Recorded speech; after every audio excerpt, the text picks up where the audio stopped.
Have you ever stopped to think that um, the things you own, like your phone, maybe even the pen you jot notes with, aren't just objects. Right. They're actually, oh, they're like silent storytellers, Mm-hmm. They really are. broadcasting messages about you, your past, your present, maybe even what you hope for. And often, you don't even realize it's happening.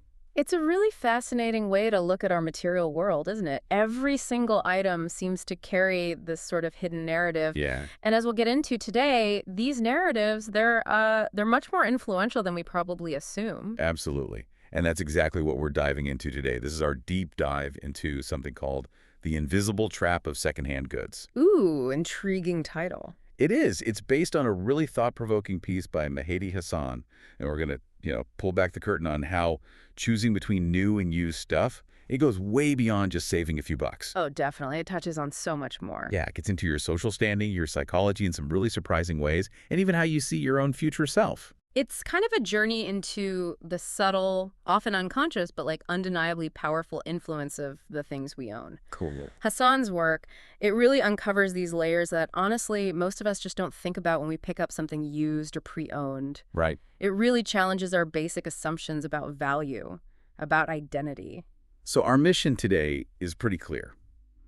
We want to unpack these hidden forces, social, psychological, economic, and phase that are always buzzing around whenever we deal with secondhand items. Get ready for some aha moments. Yeah, I think so. Hopefully moments that might genuinely change how you look at, well, everything in your life. New stuff, old stuff. Mm. This is going to be quite an eye-opening ride, I suspect.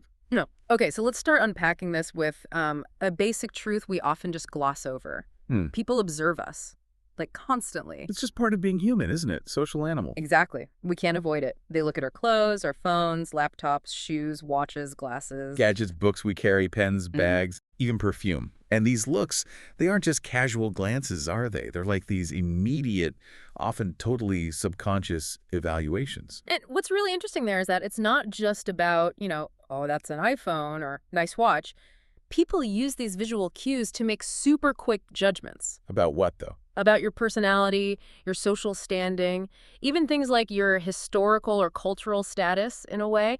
Our possessions become these, external markers. Like a visual shorthand? Exactly. A shorthand that others use to kind of build a story about who we are inside and where we fit in society. Right. It's like this rapid-fire social math going on. Mm-hmm. And this leads us straight to what the article calls the used products, used person philosophy. Okay.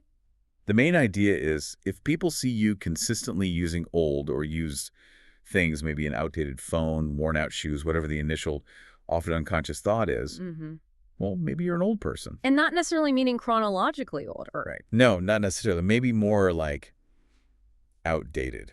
Or, maybe a bit more bluntly, the perception might be that you're facing some financial difficulty. Yeah. That's the immediate, sometimes kind of harsh judgment. It's a swift categorization, Yeah. almost primal. We're wired to make these quick assessments to figure out our social world and stuff. Material cues are incredibly powerful for that. Yeah. So the first read is often about money, or maybe not keeping up, whether it's true or not. It's a judgment made before any real understanding happens. Okay, let's make this really concrete with an example Mehdi Hassan uses. It really nails this immediate social signaling thing. Okay, great. Imagine you're back in, say, a classroom or an exam hall. You're sitting there, maybe a bit stressed, ready for the test, and you pull out your pen. Right. But it's not some sleek modern pen. It's an old Parker pen, like a Parker Vector. Ah, I remember those. Exactly. They were everywhere in our grandparents' time, right? And they were actually quite an investment back then. They were. The article mentions they cost maybe $8 to $13 USD, which for a lot of people then was like a whole month's government salary. A big deal. Wow, yeah. A substantial cost. Almost a status symbol in its own way, but in a completely different era. Exactly. But that history is often totally lost on, say, younger people today. Right. The context is gone. So you're sitting there, maybe you love this sturdy old pen, but the person next to you, they might just dismiss you. How so? Well, they might think you're old-fashioned, maybe stuck in the past, or worse, they might just leap to the conclusion you can't afford a newer pen. Ouch. Yeah. The article even suggests, maybe partly joking, but maybe not, that classmates might laugh at you, especially if you're messing around with ink cartridges. Oh, God, yeah. A total relic now. It paints this picture of instant, maybe unkind, judgment, just based on that one seemingly small item. That's a perfect illustration of how fast an object can become like a social liability. It shapes this whole often negative story about you without a single word spoken. The pen, in that specific setting, tells the story of maybe being broke or just out of touch, even if it means the world to you personally. Here's where the story takes a really fascinating turn. This is crucial for understanding this invisible trap. Okay. What happens if someone does ask? Maybe they say, hey, why do you still use that old Parker pen? And you decide right then to share its story. Ah, the narrative shift. Exactly. The article gives this brilliant little anecdote. Imagine you hand the pen over, let them hold it, and then you say something like, Like what? this pen, it belonged to my grandfather. He actually bought it with his very first month's salary when he got his first government job. Huge deal for him. He's gone now, but he gave it to me so I'd always remember him. Wow. Look closely, you say. You can even see our family name, Hassan, engraved right here. That simple act, sharing that personal story. Yeah, And it's incredibly powerful, isn't it? it seems so. The truth of the story in that moment is almost less important than the massive impact it has on how people see you and the pen. It's all about the transformation. And the article argues that right after hearing that, the laughter just stops. Instantly. Yeah, the ridicule vanishes. Instead of being seen as old-fashioned or poor, you might hear comments like, oh, cool, retro vibe, or wow, that's like antique level. Or even just grandpa's memory that's priceless. Exactly. The whole perception of you. And that pen, it just flips completely. It's not just an old pen anymore. It's suddenly a cherished heirloom. Absolutely. The pen fundamentally shifts from being just secondhand, which signaled maybe money problems or being out of date, to being an item filled with profound perceived value. Perceived value. Okay. The story literally transforms it into something admired, respected. Yeah. It's no longer a sign of what you don't have, but a symbol of what you do value, like family heritage sentiment. It really feels like some kind of social alchemy, you know? Yeah, that's a good way to put it. Without the story, it's just a cheap, old, low-status pen. Yeah. With the story, its social value just skyrockets. So what are the key ingredients here? What makes that transformation happen? Is it just any story? That's a really important question. Because it's not just about making something up, right? This elevated value seems to be driven by three key things, all linked together. Which are? A story that connects deeply, an emotion that really resonates, and a tradition that grounds it. Okay, story, emotion, tradition. Yeah.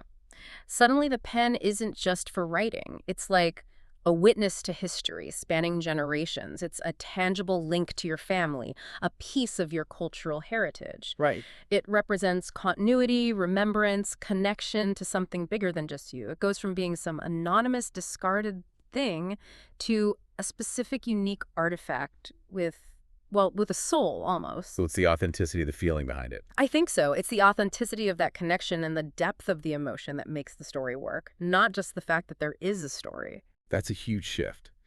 And it leads us right into understanding more deeply how our identity and the identity of our stuff gets shaped. Value isn't just built in. It's constructed through stories and meaning. Okay, so building on that powerful idea how stories can totally flip the script on perception, we need to bring in a key concept from sociology. All right. It's Irving Goffman's spoil identity theory. This theory is super insightful for understanding exactly how using secondhand or old things can affect your social position and how you see yourself. Goffman's work is really critical here. It gives us a lens to categorize and understand these social dynamics. He basically described how certain things, attributes, characteristics, associations can spoil someone's identity, Spoil it how? leading to like a lower social standing, maybe a feeling of stigma, or just a negative self-image.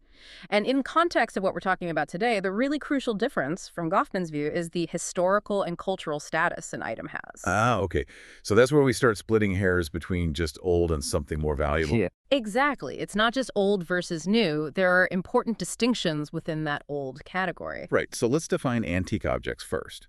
What makes something antique, and what social impact does owning antiques have? Okay, so antiques are generally defined as things that are at least 100 years old. They've crossed this significant time barrier into, like, historical significance. Not just old, but historically old. Right. They're often linked with rarity, maybe amazing craftsmanship, a real connection to a past era. And owning an antique, it's not just about having the object.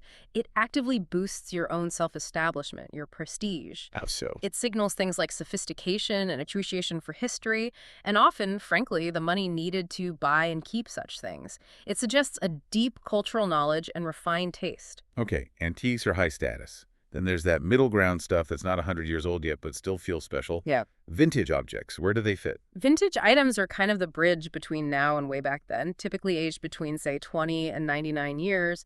They're in this unique zone, clearly not modern, but not ancient either. Got an example? The article gives a great one. The Nokia 1100 phone. Oh, yeah. The indestructible brick. Exactly.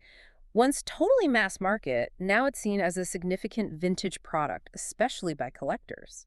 It sparks nostalgia for a certain tech era, maybe a design style. So vintage has its own appeal. It does. Depending on the item and its cultural vibe, vintage can have charm, coolness, a retro feel. It often speaks to a specific generation or trend and can be really prized for looks or nostalgia. And then finally we come back to just plain secondhand used objects.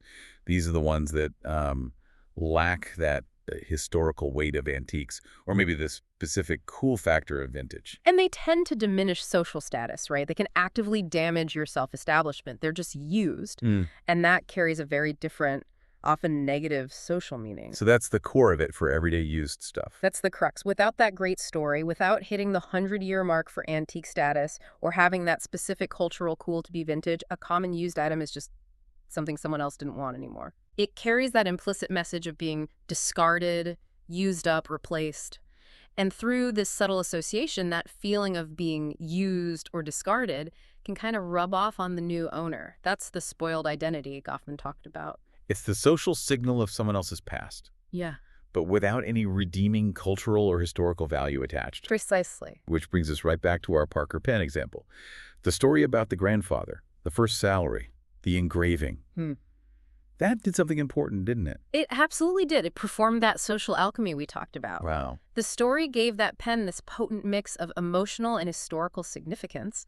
It effectively leaped the gap from being just secondhand towards being perceived as vintage or even antique in its value. Wow. It went from being potentially scorned to being admired, not just because it was old, but because of the rich story wrapped around it. So it perfectly shows how context, story, narrative can completely override that initial spoiled identity that often comes with a basic used item. Exactly. It makes the item unique, irreplaceable, deeply personal. It defies the generic used label. It's incredible how a simple story can totally reframe an object's identity and maybe our own along with it.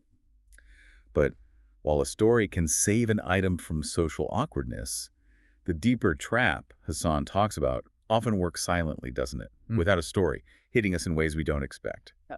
So we've covered the immediate social vibes our stuff gives off and how a good story can change everything.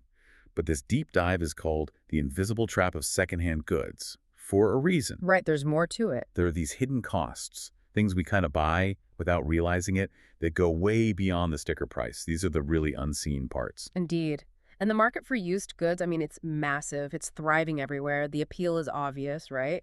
Lower prices, maybe you get more features for less money. Sometimes people feel it's more sustainable. Sure, all good reasons. It's an attractive option for many.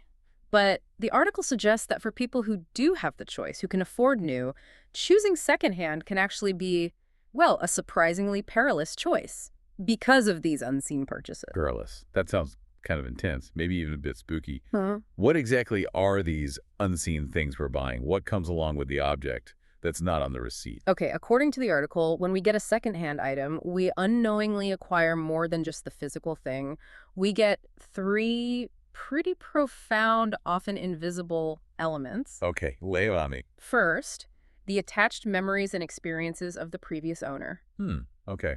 Makes sense metaphorically. Second, aspects of the previous owner's character or personality, almost like an energetic imprint. Okay, getting a bit more abstract there. And third, and this is where some people might raise an eyebrow, the belief, or maybe the possibility, that the previous owner's fortune, their luck, good or bad, can somehow transfer with the item. Right. Inheriting luck or fate. That definitely feels like superstition or folklore. I can see listeners thinking, okay, you lost me there. And that's understandable. But the idea of absorbing memories or personality from an object, that feels different. Intriguing.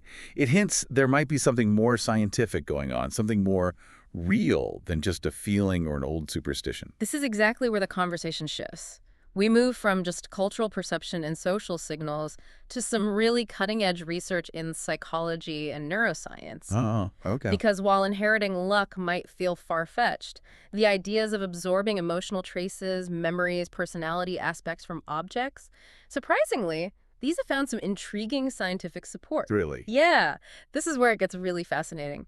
We start looking into the subtle, often unconscious ways our brains and bodies react to used things. It shows these aren't just abstract ideas, they can have measurable effects on us. So it bridges the gap between the social stuff and something almost biological. You could say that. Yeah. It sets the stage for some genuinely mind-bending research findings. And this research suggests these invisible purchases aren't just vague concepts, but actually affect us right under our psychological radar. Hmm. Okay, let's get into that fascinating science you mentioned, because this is where that invisible trap really starts to make sense on a deeper level. We're talking about psychological contamination. Yeah, it's a phenomenon that's way more subtle and widespread than most of us probably imagine. It really delves into how our brains process contact with things that have a history, doesn't it? Exactly. It goes beyond just sentimentality and looks at actual biological and psychological responses. It shows a real tangible impact from an object's past life. Okay, first up, episodic contamination. There was a 2020 study from Northwestern University that found something pretty startling, almost unsettling. What did they discover about how we interact with used things? Well, the core finding was pretty groundbreaking. They found that when we simply touch a used object, microscopic residues from the person who owned it before. Residues. Like what? We're talking tiny things like sweat, skin oils, maybe minuscule skin particles. These residues actually activate specific parts of our brains, Which parts? particularly our mirror neurons. And this isn't just about feeling like something's dirty, it's about what those tiny biological traces mean to our brains on a subconscious, almost primal level. Mirror neurons. I've heard of them, Yeah. but could you give us a quick refresher? What do they do, and why is it so important that they get activated here? Sure. Mirror neurons are these specialized brain cells.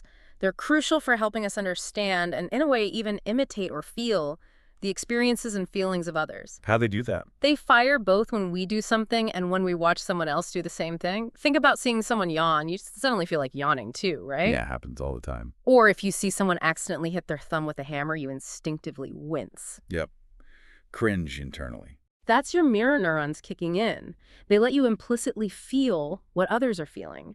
So when these neurons get activated by these tiny invisible residues on an object, it's like our brain is trying to tune into the previous owner's experience, Tuning in how? to their emotional state, maybe even their actions. It's like an unconscious empathy triggered just by physical contact. Wow. That's a deep connection. It's kind of unsettling. Yeah. So these tiny traces can actually trigger our empathy circuits, linking us to a past owner's feelings. Seems so. And what's the contagion effect they observe? How does that actually show up? Yeah, what happens? The study found this mirror neuron activation could lead to a real contagion effect. The previous owner's mental state, their mood, could actually be subtly transmitted to the new owner. Transmitted? Seriously? Yeah, potentially influencing the new owner's mood by up to 13%.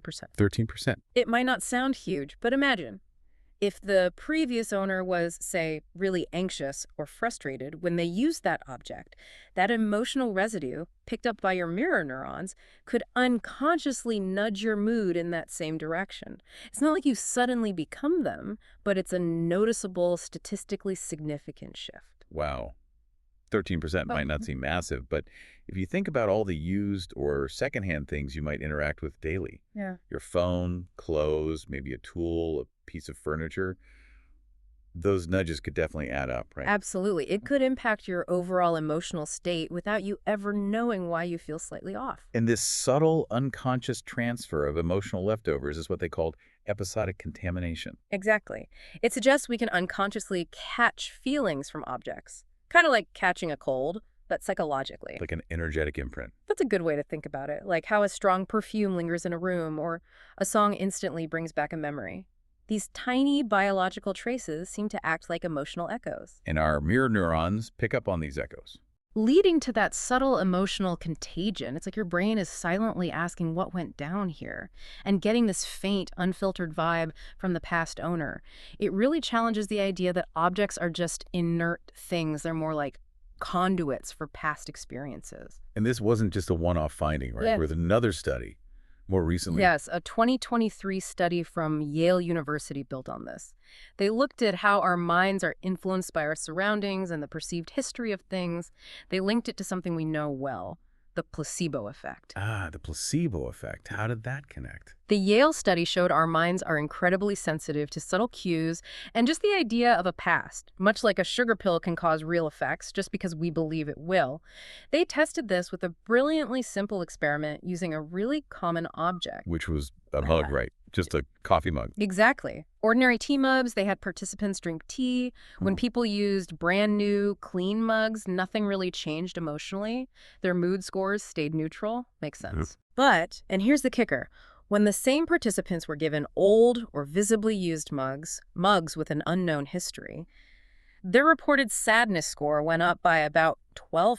12% sadder just from using a used mug. Yeah, a direct, measurable emotional shift tied straight to the perceived history of the mug, not the tea or anything else. That's wild. Yeah. What did the researchers think was going on? Why the negative impact? They concluded that the used mugs just evoked this sense of unknown stories or memories from whoever owned them before.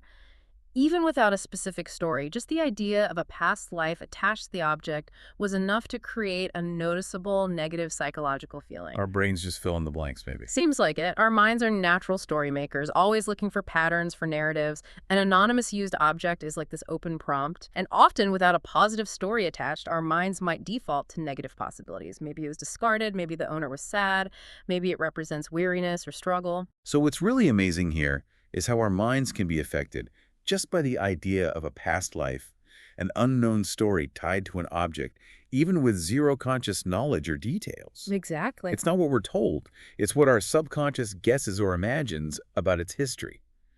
This really shows that invisible trap working right under our noses, subtly tweaking our emotions without us realizing it. It really does. Makes you wonder how many things in our daily lives might be doing that to us. It's a powerful demonstration of how deeply our perceptions, even the unconscious ones, shape our emotional reality. The history of an object, real, known, or just imagined, becomes an active part of how it influences us now.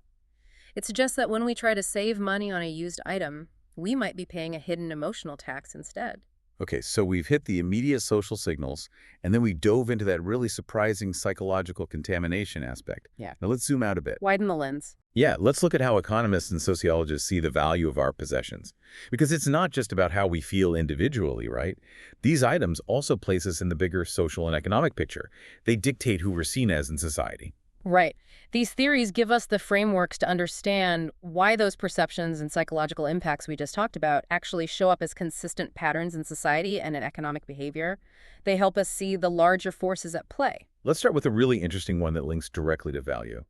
The reverse Veblen curve. This builds on Thorstein Veblen's famous theory of conspicuous consumption. Remind us, what was Veblen's original big idea? Veblen, back in the day, noticed this really peculiar thing, especially among the rich.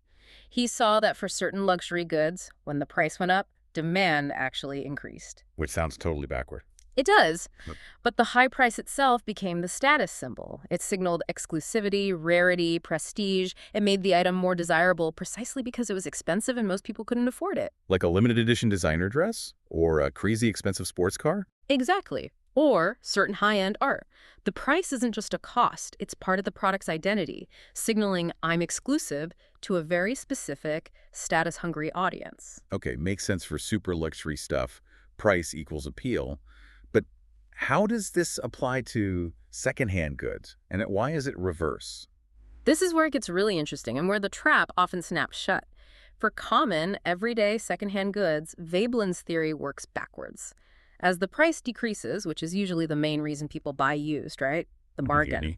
As the price goes down, the social status associated with that item also goes down. The bargain, in this context, signals lower status. So cheap is low stat. It suggests the item, and maybe by extension the owner, isn't valued enough to command a higher price. It's the opposite of luxury, where a low price would mean it's common, not special. So a cheap used item broadcasts low status, whereas a cheap new item, if it's just a basic necessity, might not carry that same stigma. Got it. So if you buy a perfectly good but obviously used car for a seal, the signal is bargain hunter or can't afford new, not high status or smart collector. Pretty much, yeah, that's the general perception. But then, the article throws in another twist. The antique reversal. What happens when something gets really, really old and becomes an antique? Ah, this is where it gets really fascinating. It shows how complex status and age are.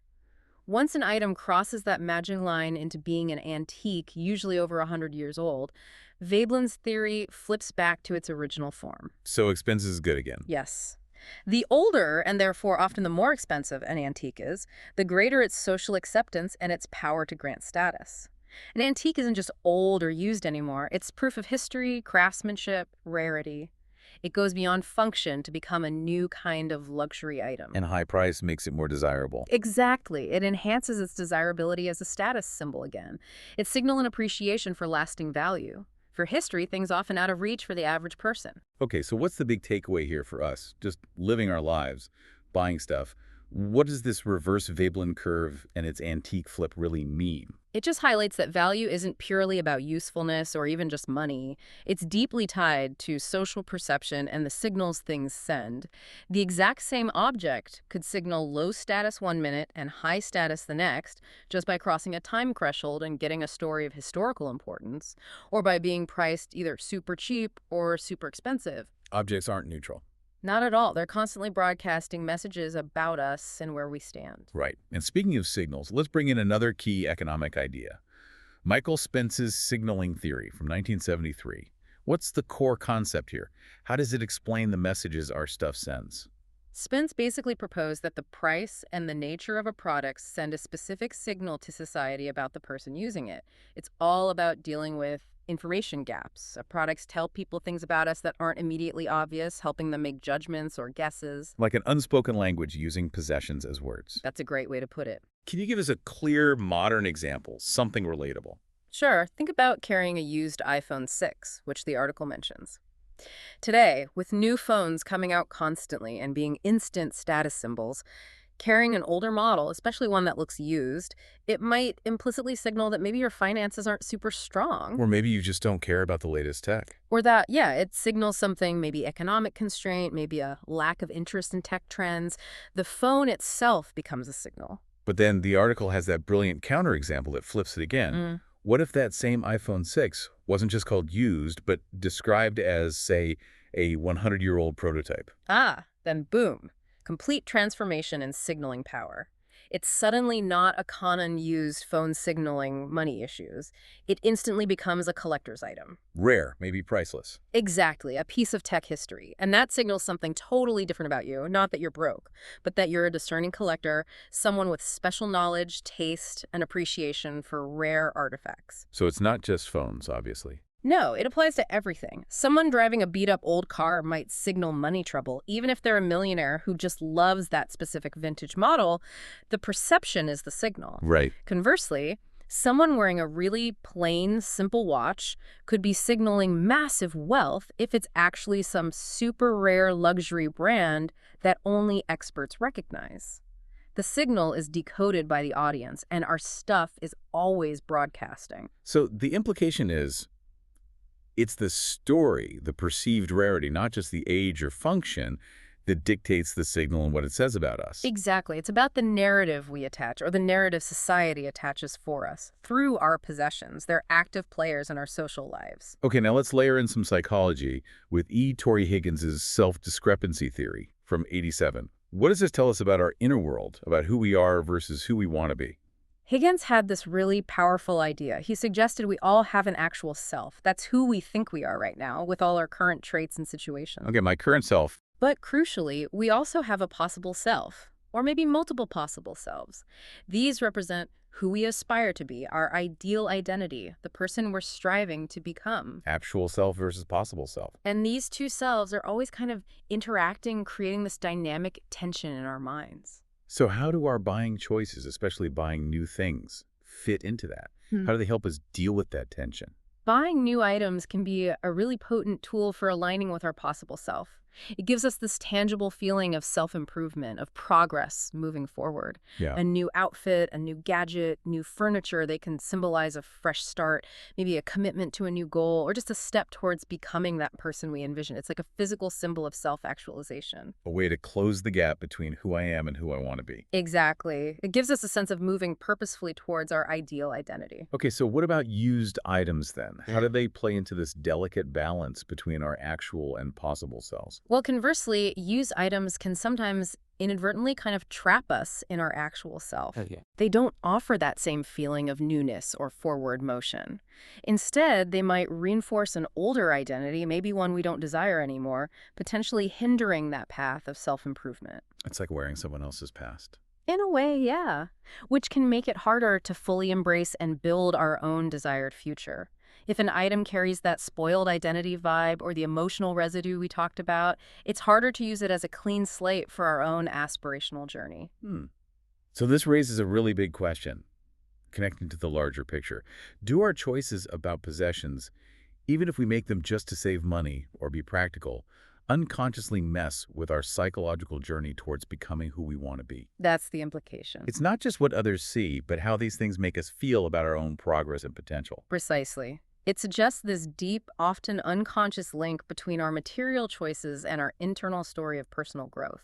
It makes you realize even small purchases might have these long-term psychological effects on our sense of self and where we feel we're headed. Wow. Okay, one more perspective. Let's bring in sociology again with Pierre Bourdieu's concept of cultural capital. What is cultural capital, and why is it important for getting ahead in society? Bourdieu, a really influential sociologist, argued that success isn't just about having money, economic capital. You also need cultural capital. Which is? It refers to the non-financial social assets that help you move up in the world. Things like your education, your intellect, how you speak, your manners, your taste in art and music, and crucially for us, your taste in cultural goods and familiarity with high culture. So it's like knowing the unwritten rules. Yeah. The secret handshake. Kind of. It's like an unspoken currency that grants access and influence in certain social circles. Okay, so how does this specifically relate to new versus used items and the signals they send about our cultural standing? Well, using antiques or rare old items, especially when you understand their value and history, is a clear signal of high cultural capital. It elevates your taste, your status. It shows you appreciate history, art, tradition, things often associated with the educated elite. It signals a sophisticated eye, refined sensibility, and often the knowledge and leisure time needed to even acquire and appreciate such things. It subtly says, I'm part of a discerning group that gets it. Right. And what about using just common secondhand stuff? How does that look through Bourdieu's lens?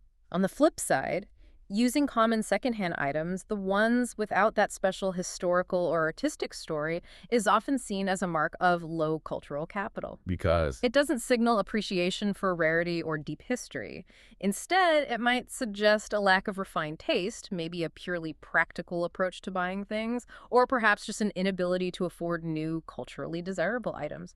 And unfortunately, that can put you at a social disadvantage because it doesn't align with the status markers valued in many circles. so the bigger picture here is that our choices about stuff, even tiny choices like a pan or a mug, add up.